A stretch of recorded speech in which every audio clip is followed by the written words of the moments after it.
രണ്ടാം പിണറായി സർക്കാരിന്റെ 4ാം വാർഷികത്തിന്റെ ഭാഗമായി തിരുവനന്തപുരത്ത് നടക്കുന്ന എന്റെ കേരളം പ്രദർശന വിപണന മേളയിൽ വൻ ജനപങ്കാളിത്തം.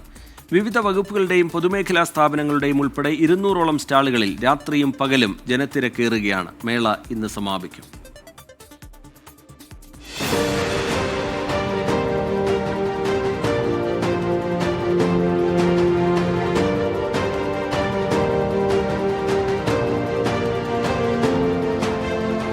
ആദ്യ ദിനം മുതൽ കനകക്കുന്നിലേക്ക് ഒഴുകിയെത്തിയ ജനപ്രവാഹം. ഉത്സവാന്തരീക്ഷത്തിൽ തലസ്ഥാന നഗരി.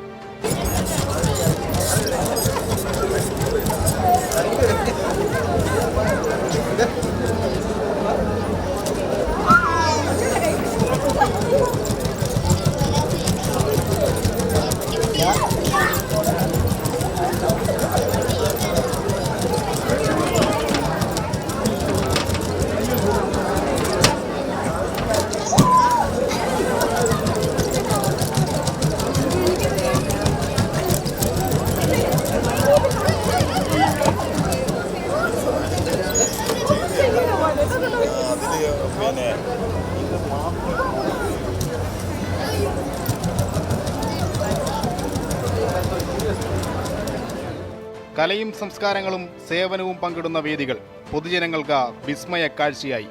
കണ്ടതിൽ ഈ പൊട്ടി ഇഷ്ടപ്പെട്ട് ഷേക്കാൻഡൊക്കെ തരും. സ്പോർട്സിൻ്റെ സ്ഥലത്ത് പോയി ബാസ്കറ്റ് ബോളൊക്കെ ഉണ്ടായിരുന്നു, സൂപ്പറാ. VR-ഉം ഉണ്ടായിരുന്നു. മറ്റേ ഫയർ എക്സ്റ്റിംഗ്വിഷർ പറഞ്ഞു. അതെ ഗ്യാസിൻ്റെ കാര്യങ്ങളും എല്ലാം പറഞ്ഞു. കൊള്ളാം, നല്ല ആനിമൽസ് ഉണ്ട്. നന്നായിരുന്നു. എനിക്ക് യൂണിവേഴ്സിറ്റി എഡ്യൂക്കേഷനെ കുറിച്ചുള്ള പവലിയൻ നല്ല ഇഷ്ടപ്പെട്ടു. എല്ലാം കുറേ ഇൻഫർമേറ്റീവ് ആണ് എല്ലാം.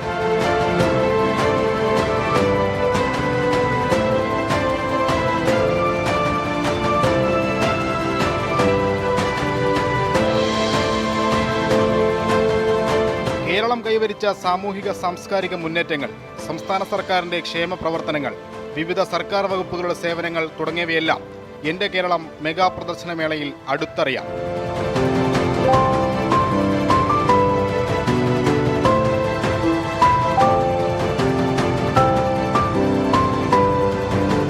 ഞങ്ങൾ കോളേജ് ഓഫ് എഞ്ചിനീയറിംഗിലെ M.Tech സ്റ്റുഡൻസ് ആണ്. റോബോട്ടിക്സ് ആൻഡ് ഓട്ടോമേഷൻ ട്രേഡിലാണ്. ഞങ്ങളുടെ അക്കാഡമിക് പ്രോജക്ട്സ് ഇവിടെ DTയുടെ സ്റ്റോളിൻ്റെ ഭാഗമായിട്ട് ഷോക്കേസ് ചെയ്യാൻ വന്നിട്ടുള്ളതാണ്.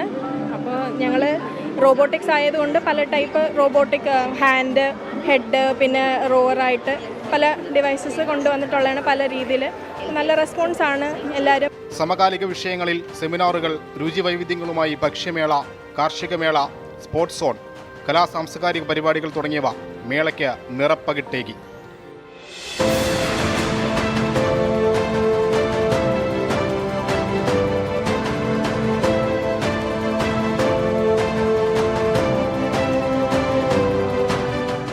ശരിക്കും പറഞ്ഞാൽ അശ്രദ്ധ, അവബോധമില്ലായ്മ, പിന്നെ വൈദ്യുതി ഉപകരണങ്ങൾ കൈകാര്യം ചെയ്യുമ്പം വളരെ അലംഭാവത്തോടെ കൈകാര്യം ചെയ്യുന്നത് കൊണ്ടാണ് ഇങ്ങനെ വൈദ്യുത അപകടങ്ങൾ ഉണ്ടാകുന്നത്.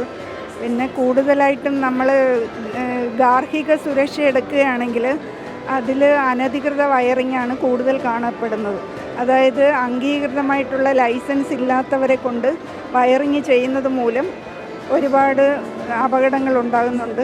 പിന്നെ വീടുകളിൽ പലതും അനധികൃത വയറിങ് പലരും നടത്താറുണ്ട്.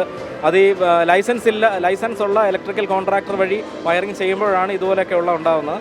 കാരണം അതുമൂലം ചിലപ്പോൾ ഷോർട്ട് സർക്യൂട്ട് ഉണ്ടാകാം.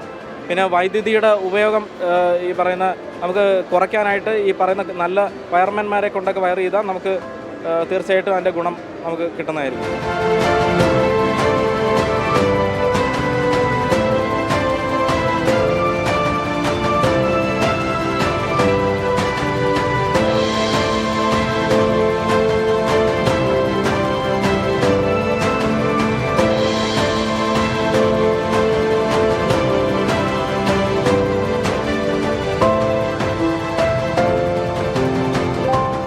സ്കൂബ ഡൈവിങ്ങിനുള്ള എക്യുപ്മെൻറ്റ്സും വാട്ടർ റെസ്ക്യൂവിനുള്ള എക്യുപ്മെൻറ്റ്സുമാണ് ഇവിടെ ഡിസ്പ്ലേയിൽ വച്ചേക്കുന്നത്. അതിൽ ഏറ്റവും ആധുനികമായിട്ടുള്ളത് നമുക്ക് അണ്ടർ വാട്ടർ സെർച്ചിങ്ങിന് വേണ്ടിയിട്ടുള്ള റിമോട്ടലി ഓപ്പറേറ്റഡ് വെഹിക്കിളാണ്. ഇത് അണ്ടർ വാട്ടറിൽ പോയി അവിടുത്തെ വിഷ്വൽസ് നമുക്ക് അതിൻ്റെ സ്ക്രീനിലായിട്ട് കിട്ടും. അപ്പോൾ അത് സെർച്ചിങ്ങിന് വേണ്ടി ഉപയോഗിക്കാം. അതിൽ ചെറിയൊരു ആമുണ്ട്, അതിന് എടുക്കാൻ പറ്റുന്നതാണെങ്കിൽ അത് തന്നെ സ്വയം പൊക്കിക്കൊണ്ട് വന്നോളും. അല്ലാത്ത സ്ഥലങ്ങളിൽ നമ്മൾ സ്കൂബ ഡൈവർമാർ, ഡിപ്പാർട്ട്മെൻറ്റിലെ ഡൈവർമാർ തന്നെയാണ് ഇറങ്ങുന്നത്. രാപകലുകൾ ആഘോഷങ്ങളുടേതാക്കിയ എൻ്റെ കേരളത്തിന് ഇന്ന് സമാപനമാകും. 24 തിരുവനന്തപുരം.